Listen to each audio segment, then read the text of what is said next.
I saw suddenly the bluish-white flash in the window, and the next thing I felt was I was flying up in the air.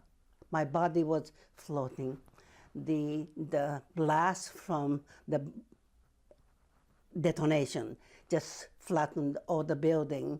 I was buried under the collapsed building. And when I regained the consciousness, I found myself in the total darkness and silence. And I knew I was faced with death because I couldn't move my body. And then I started hearing my classmates around me asking for God for help, Mother for help. Then all of a sudden, male voice said, well, keep moving, keep pushing, keep kicking. I'm trying to free you. And you see the sun ray coming through that opening, move toward it as quickly as possible. So that's what I did in the total darkness. I just crawled to that direction and I escaped. But the building was already on fire. And when you got out, what did you see? Well, it happened at 8:15 in the morning, but it was dark as twilight, perhaps because of the smoke and the dust and particles rising up in that mushroom cloud. As my eyes got adjusted in that dark, and I started seeing moving objects nearing me.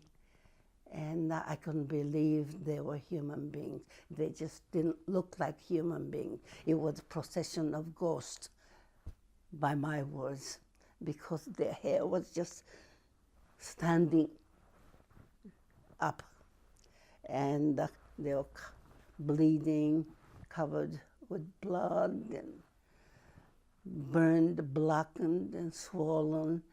And everybody raised their hands up like this and slowly shuffling from the center part of the city to where we were.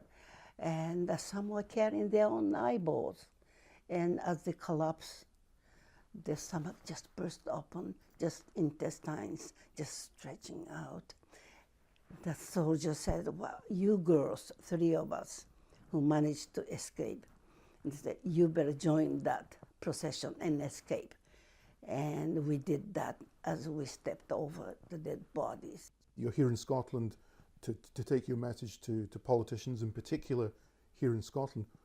What is your message today? Well, I emphasize the human perspective of these nuclear weapons. We have been given so much attention to the doctrine of deterrence and how useful those nuclear weapons are. Therefore, we have to spend more money to have more nuclear weapons and to make us smooth. That's nonsense from my perspective. It's how those terrible things kill human beings. You say it's nonsense, but the reality is nuclear weapons have kept the peace, not just in Europe, but Japan has been defended by the American umbrella from potential aggression from China, North Korea. It's a terrible thing, mutually assured destruction, but it seems to work. We have been lucky past 70 years, 71 years, but we can't keep pushing our luck. As long as those weapons exist, we keep competing, we are leading ourselves to the catastrophe. What difference would it make if a country like Scotland didn't have nuclear weapons on its soil, when we live in a world where China has them, France has them, America has them, Russia has them, Pakistan has them, India has them, Israel almost certainly has them. Removing them from Faslane would literally be a small drop in an ocean. Which is your purpose of coming here. The more warheads we have, the greater chance that we may end up having the catastrophe, accidents. Majority of Scottish people are against it. Why can't the government pay some attention to the people's wishes? The same thing is happening in Japan too. Majority of people want to get rid of them. We are abolitionists. But the government, in spite of the fact that we are the only victimized nation by the nuclear weapon. It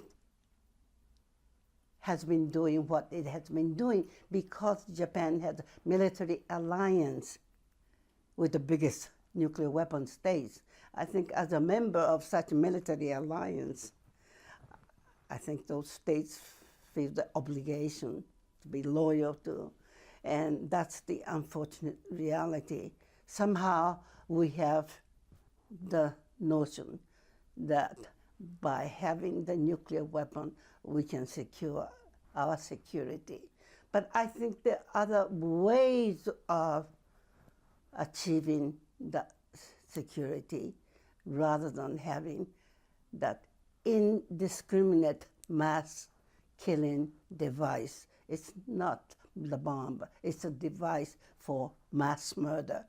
Setsuko Thorlo, thank you very much indeed. Arigato gozaimasu. Thank you. どういたしまして。Thank you.